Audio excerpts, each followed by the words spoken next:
Біз, Ақтөбе және Қызылорда облыстарының тұрғындары, халық үшін аса маңызды нөмірі 629 және 630 Ақтөбе Қазалы жолаушылар пойызының тағдырына алаңдаушылық білдіреміз. Ағайындар, күндеріңізге сәттілік. Менің есімім Қартбаев Жомарт. Ақтөбе қаласының тұрғынымын. Азаматтық бастамалар орталық қоғамдық қозғалысының төрағасымын. Аралдың тумасымын. Міне алдымызда үлкен саяси дода басталып жатыр. Ол құрылтай. Мен сіздерді осы құрылтайға дауыс беруін шақырамын. Атамыз қазақ айтады, 3 күндік ойламаған әйелден без, 3 жылдық ойламаған еркектен без деп. Бұл біздің азаматтық құқығымыз, талабымыз. Өкінішке орай жүрегімізде көптеген күмәндар жатыр, бірақ көш жүре түзеледі дейді. Міне осы жақын арада бұл пойызымызда тоқтайын деп тұр. Осыған байланысты біз міне петиция дайындап петиция шығарып жатыр. Осы сауалдарды біздің айтып отқанымыз осы ертеңгі құрылтайға баратын көшбасшылар, азаматшаларымыз осы ойымызды, сөзімізді жеткізіп, жаңа құрылған құрылтайда осы халықтың әлеуметтік ахуалдары шешілсе деген үмітпен жолданып отыр еді. Мен неге мынандай күйде отыр деп ойламаңыздар, науқастанып больницада ем алып жатқан жағдайым бар еді. Бірақ осы халықтың сұранысын, аманатын жеткізіп, burada тек қана үкімет, мемлекет жетіспейді деп ойламаймын. Ағайындар, мен сіздерді құрылтайға шақырып отқан осы сауалдарды көтеріп, осы талаптарды мемлекетке жеткізу, сұраныс жасау біздің азаматтық борышымыз. Ертең ұрпағымызға не қалдырамыз деген ой туындамау керек. Және де осы ертең құрылтайға баратын қандай бір партияның азаматшалар болмасы, сіздер бірінші Қазақстанның азаматысыздар. Қазақ халқына қызмет жасауыңыздар, бұл қазақ мемлекеті және концепциялардан, басқа ұлттардан құралған. Негізгі Қазақстан елі, қазақ елі.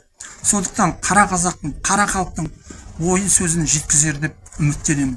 Және осыған осы партиялар атсалысса дейді. Мен Байсақ партиясы, Ақтөбе облыстық партиясының ақсақалдар кеңесінің төрағасымын.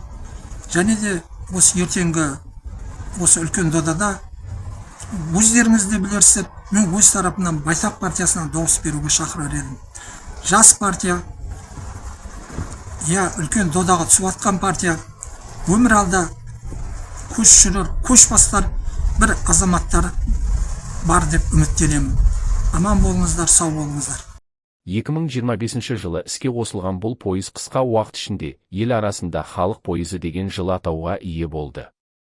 Өйткені ол Ақтөбе, Шалқар, Сексеуіл, Арал, Қазалы және осы бағыттағы елді мекендердің тұрғындары үшін емханаға, оқу орнына, жұмысқа және облыс орталықтарына қатынайтын қолжетімді әрі аса қажетті көлікке айналды.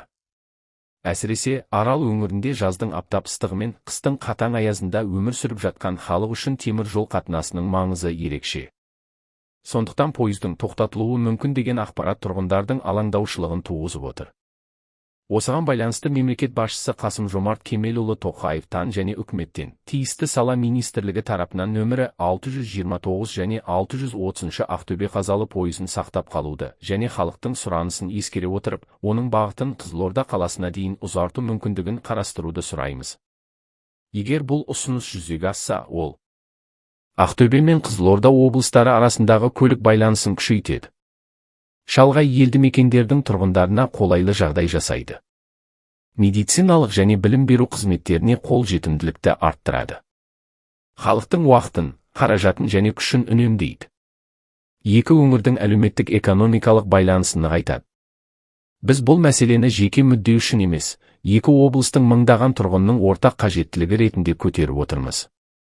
Сондықтан үкіметтен нөмірі 629 және 630 Ақтөбе Қазалы пойызының тұрақты қатынасын сақтап қалуды. Пойыздың тоқтатылуына жол бермеу жөнінде тиісті шаралар қабылдауды. Пойыз бағытын Қызылорда қаласына дейін ұзарту мүмкіндігін қарастыруды сұраймыз. Халық пойызы халыққа қажет болса тоқтамауы керек. Керісінше, халыққа қажет бағыттың аясы кеңейтілуі тиіс.